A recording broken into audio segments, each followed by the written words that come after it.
a gift from Lucifer, the light bringer, the morning star, and the rebel. We are Satanists.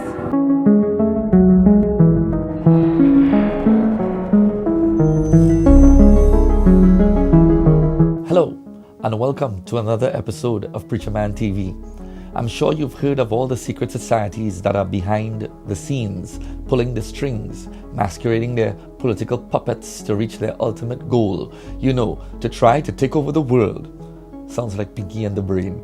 So, there's the Freemasons, the Bilderberg Group, the Illuminati, the Skulls and Bones Society. Let's add to that the World Economic Forum.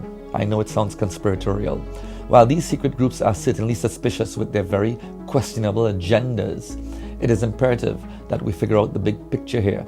To be honest, the big picture isn't that big. All that we see in the world today with modern day progressivism and wokeness, the godless detour toward secular humanism, the reality of human trafficking, and the predatory advances against our children, born and unborn, are all coming from the same place, the same group of people. I say this not because of extreme conjecture or speculative imagination. I say this because if you look hard enough, if you dig deep enough, you will see that these things have been recorded and published. Listen to this quote from a book that I've read.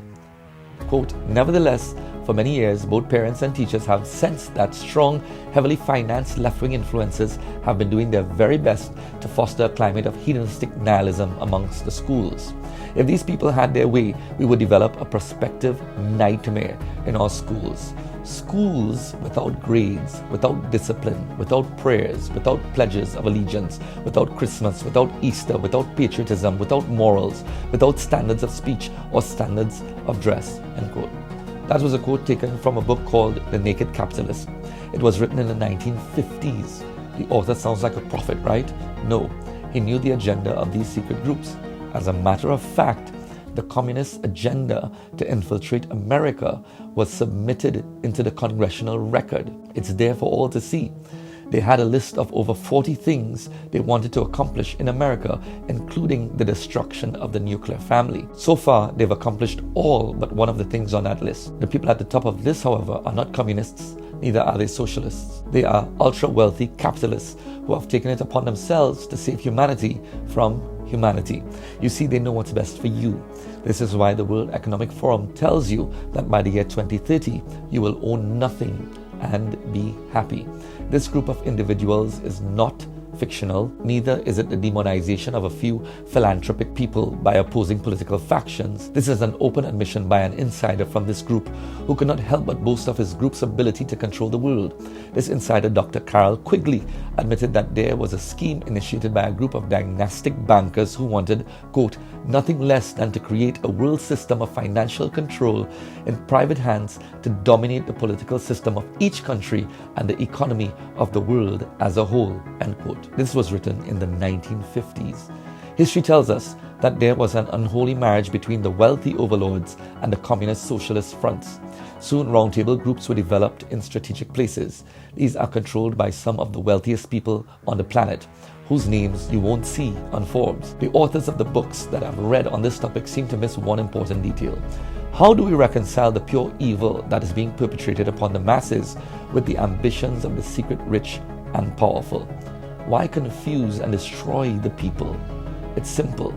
What the communists, the socialists, and most of the political talking heads don't know is that these secret overlords that the Bible calls the kings of the earth are Satanists. The Bible alludes to such as those of the Synagogue of Satan. One identifier of those of the Synagogue of Satan is given in Revelation 2:9. "I know thy works, and tribulation, and poverty, but thou art rich, and I know the blasphemy of them which say they are Jews and are not, but are the synagogue of Satan."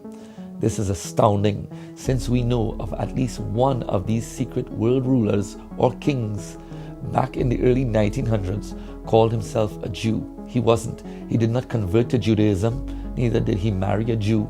He just decided that he was a Jew. Today that family is known as Jews, but are not. The world is reeling under the influence of the Synagogue of Satan, while the Church of Christ is busy debating doctrinal commitments and pre versus post-tribulation rapture. Miss me with that. It's time to combat the darkness that is corrupting even the churches in this current age. It's time to expose the deception of the enemy and see that the kingdom of God is not in word but in power. Now think about that.